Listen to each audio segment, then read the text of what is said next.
신라를 아내로 둔 아전 첫 번째 이야기 시작하겠습니다.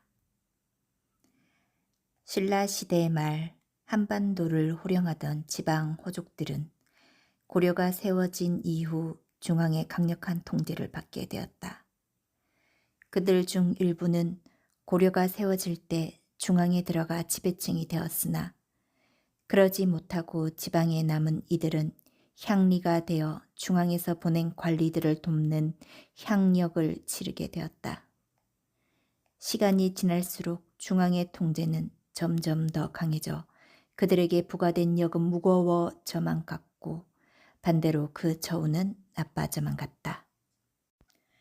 조선시대에 이르러서는 녹봉을 거의 받지 못했음에도 관아에서 발생하는 모든 비용을 스스로 부담해야 했고 중인 신분으로 양반을 모시며 갖은 멸시를 받게 되었다.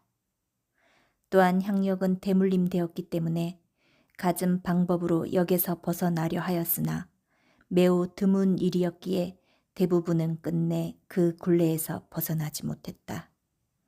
조선시대에 이들은 아전이라고 불렸다. 평안도 철산 땅에 이의남이라는 향리가 있었다. 그는 관아에서 지인이라는 직책을 맡고 있었다. 지인은 관아의 도장을 관리하는 사람을 일컬었다. 성품이 어질고 매사에 우직하여 넘침이 없으니 고을 사람들의 신뢰를 받았다.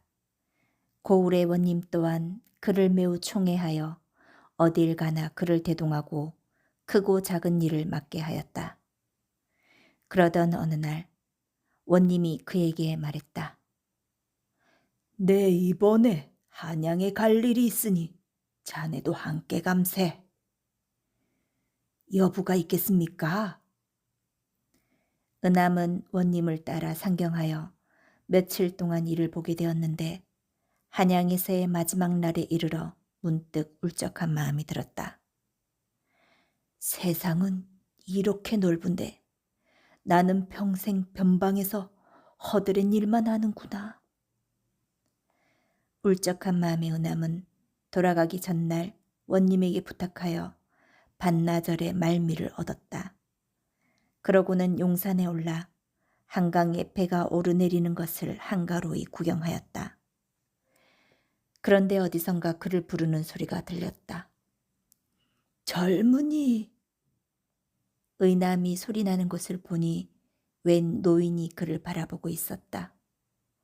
혹시 철산 땅에서 오지 않았소? 의남이 어리둥절해하며 물었다.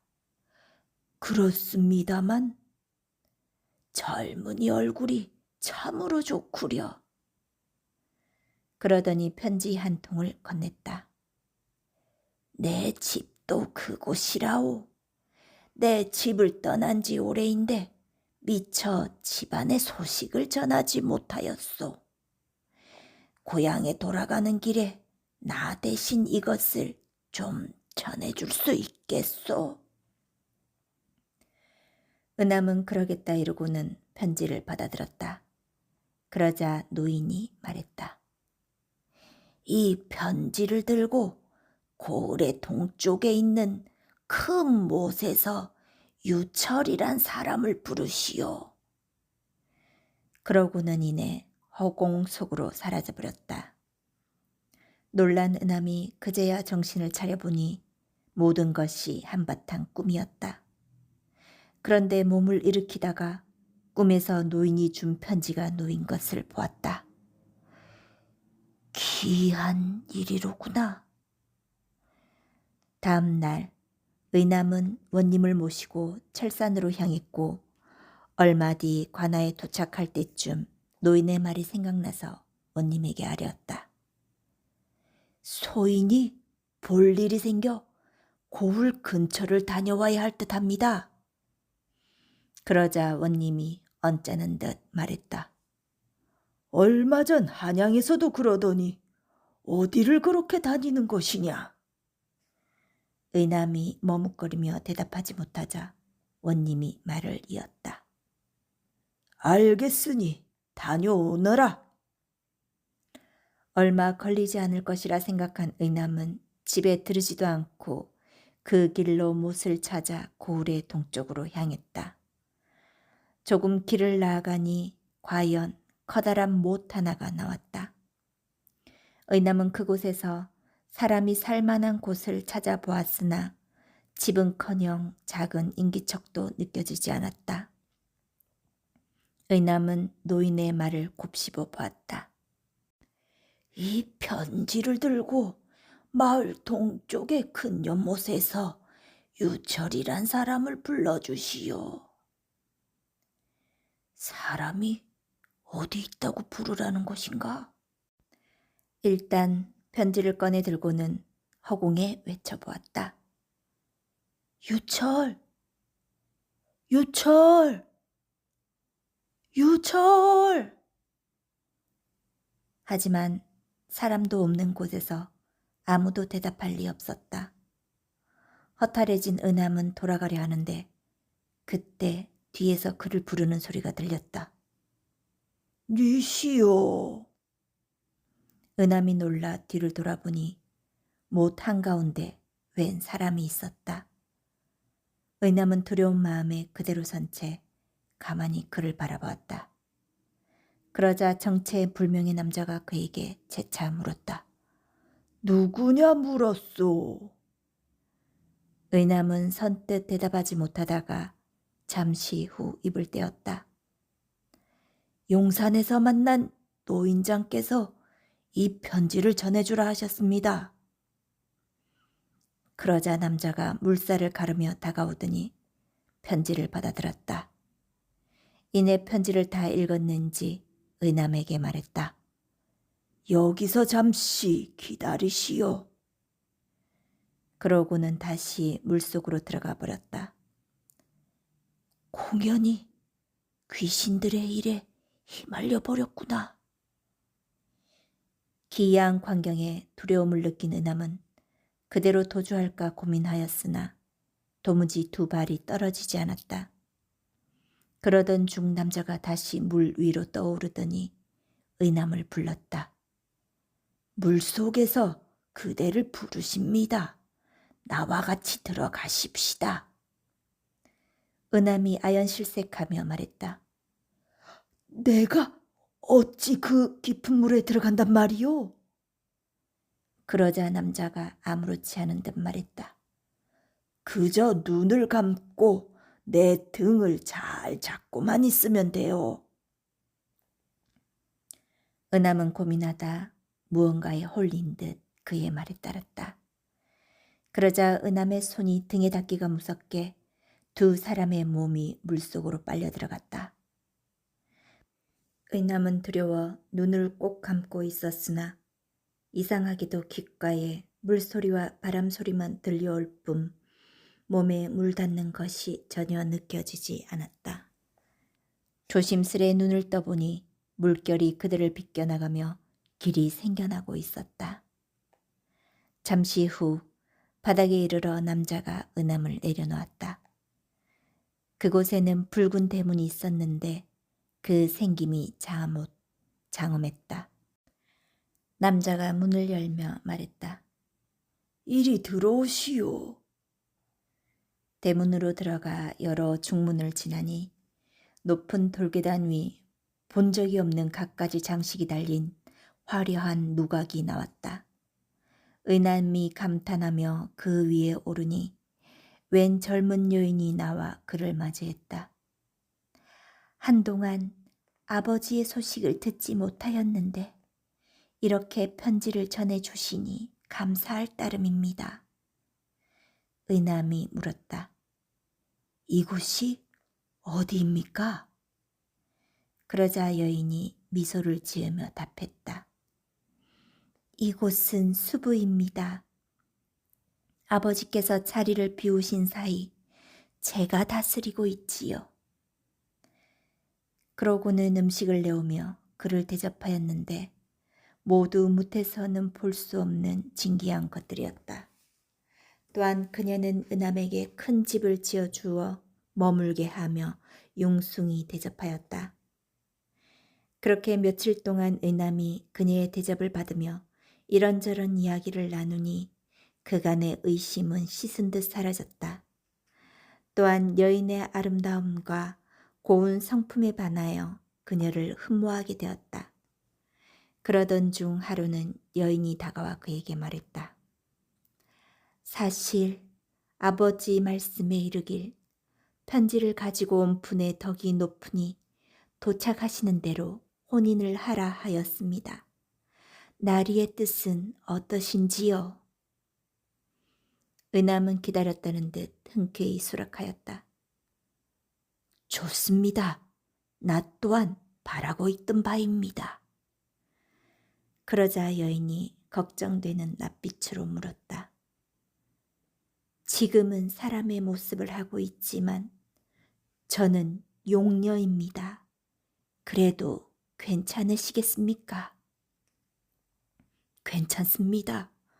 거리낄 것이 무엇이 있겠습니까? 두 사람은 수비에서 혼례를 올렸고 즐거운 나날을 보냈다. 그런데 의남은 슬슬 무태의 일이 걱정되기 시작했다. 그래서 아내에게 말했다. 네, 곧바로 이곳에 오느라 집에도 들르지를 못하였습니다. 무태 잠시 다녀와야 할 듯합니다. 그러자 용녀가 잠시 고민하더니 말했다. 무태서는 어떤 일을 하고 계십니까? 지인입니다. 지인은 어떤 옷을 입습니까? 궤자를 입습니다. 그러자 용녀는 귀한 비단을 꺼내어 옷을 만들더니 그 입에 입혀주며 말했다. 서방님, 부디 빨리 돌아오세요. 그러고는 유철을 불러 의남을 물 밖으로 데려다 주도록 했다. 무트로 나간 의남은 왔던 길을 되돌아 고을로 향했다. 그런데 고을에 도착하고 보니 그의 어머니가 길에서 이리저리 헤매는 것이 보였다. 어머니, 무슨 일로 나오셨습니까? 그러자 그의 어머니가 그를 보고는 다그쳤다. 그동안 어디 있었던 게냐? 원님께서 너의 아버지를 잡아들였다. 이야기를 들어보니 며칠이 지나도 의남이 돌아오지 않자 그가 도주한 것이라 생각한 원님이 그의 아버지를 잡아놓고 날마다 의남이 숨은 곳을 실토하라며 신문을 한다는 것이었다. 그의 어머니 또한 며칠을 바깥에서 헤매며 아들을 찾아다닌다는 것이었다. 의남은 눈앞이 아찔하여 그 길로 관하로 달려갔다. 의남이 도착하자 관노가 원에게 의남이 왔음을 알렸다. 그러자 원님이 창문을 열어 마당에 엎드린 의남을 보며 물었다. 어디를 갔다 온 것이냐? 소인이 일이 길어져 약속한 날짜에 오지 못하였습니다. 한 번만 너그러이 용서해 주십시오. 원님은 소리쳐 의남을 꾸지려는 찰나 그가 입은 낯선 옷이 눈에 들어왔다. 그 옷감의 선이 살아 움직이는 듯하고 기이한 빛을 뿜어내니 마치 인간 세상의 물건이 아닌 듯 보였다. 원님은 의남의 죄를 묻는 것도 있고 그에게 물었다. 그 옷은 어디서 난 것이냐? 의남은 망설이며 쉽게 입을 떼지 못하였다. 어디서 났냐? 묻지 않느냐? 그것이...